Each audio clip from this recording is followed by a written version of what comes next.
Good morning. It's Monday of Christmas week, and I don't know if I've had these before or not, but it didn't look familiar. This is a Belvita Vita Vegemin. Anyways, it's an apple thing, and I need my reading glasses because it's got vitamins and stuff in it, and it's 20 G's. It's got 20 G's, so if it's got 20 G's, that's got to be good for you. But the other thing that's incredible to me is the whole box is only 230 calories, so that's pretty good. And it says here it is nutritious, steady energy, so that's what I need. I need to be steady pace. It's going to be a crazy week this week. We got search services up the yin yang and family, and it's just going to be fun. So then we open it up, and it looks like little crackers. It's got little like Nabisco type of crackers. I don't know who makes this. I'm eating something. I don't even know who makes it. Anyways, I'll give it a taste.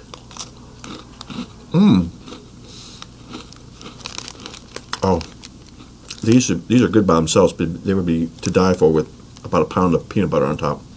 So there you go. Belvita. It's Christmas week. Bye.